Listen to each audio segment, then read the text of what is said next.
Let's listen to Sir Brian. Maybe believe Hot. him. Should be with her, okay? I can't tell. We are the Brotherhood of the Arrow and Sword.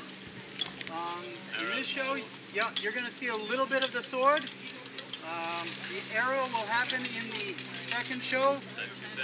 Yeah, about 2:30. 2:30. We're switching it up. Normally we do the archery show in the morning, and then we go and do, Yeah, what you said. Yeah, what I said. And then the fight show in the afternoon. But because of the heat, we're doing it early in the day because it gets warm in these suits.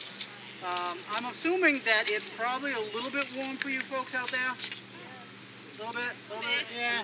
I want to see some head nods. Yes, really hot. Okay. Really sweaty. It's hot. It's about 30 degrees hotter inside this kit.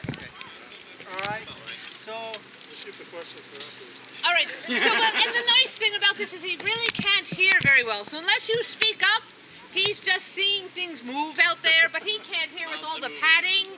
So I talk about him all the time when he's not paying attention. Yeah, and I'm attracted to motion. Like a T-Rex. Like a You T-Rex. can sneak up on him from behind. T-Rex. You know. You're fighting as the T-Rex.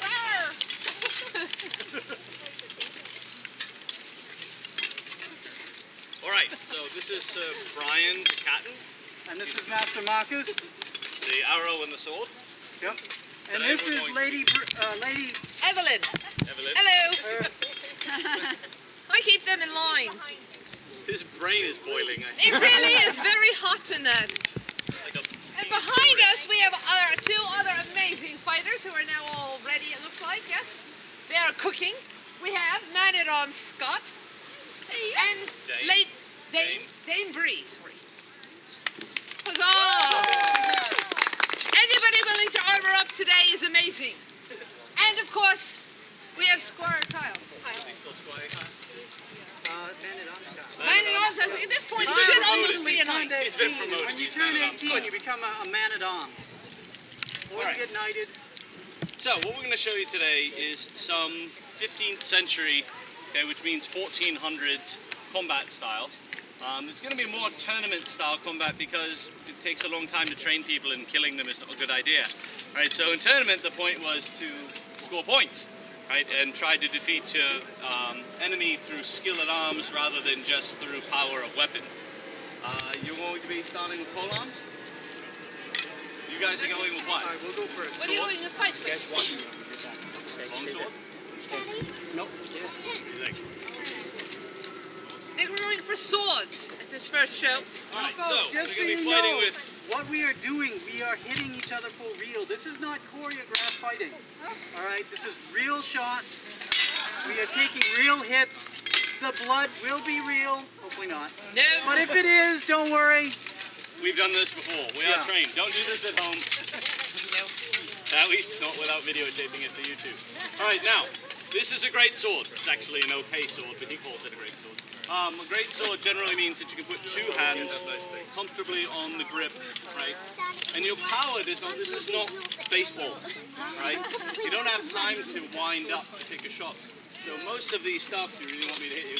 All right.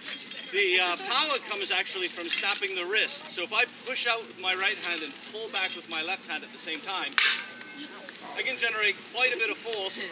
That's a nice little crease. Quite a bit of force without me even stepping. And in reality, when you learn to fight, you actually step and your foot lands while your sword is landing. So all of my body weight is in there as I snap the shot out.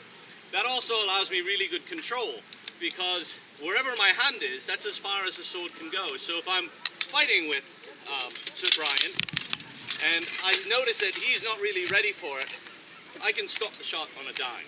Right? That's the first thing we teach people when we start to do combat practice, is to be able to stop that shot. And even if you kind of let it go, it becomes a tap rather than a full-fledged thrust through. These are not particularly sharp. I mean, ours aren't sharp at all, but Western swords were not always very sharp. You'd often see them in paintings fighting this way. Okay, and we're going to let them fight, and then while they're resting in between in the heat, I'll explain a little bit more about this. But right now they're cooking. We want to get them going before their brains are completely gone. Short time. We will be marshalling, which means we will be keeping them back from the ropes. This is a sprinkler. Does anybody know how to turn these on? if you see us walking in front of you, I see a lot of people's cameras. We're not doing it on purpose. We're trying to keep them from getting really close up on you. All right? So I'm going to marshal. We're going to marshal the event. Goes good. If anything goes wrong with our armor, we're going Come to back call with it. me, okay? If I get in Brody, front of you, I if I pull you back, apologize, come but back I'll with keep me. moving. All right, combatants, salute. Leon.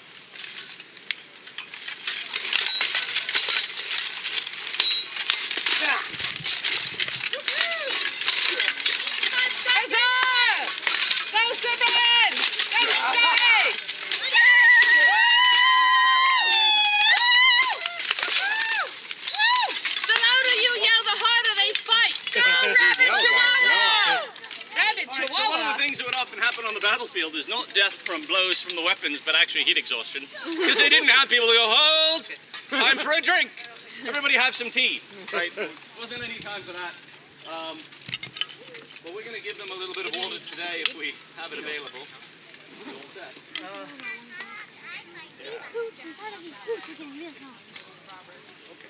Riley.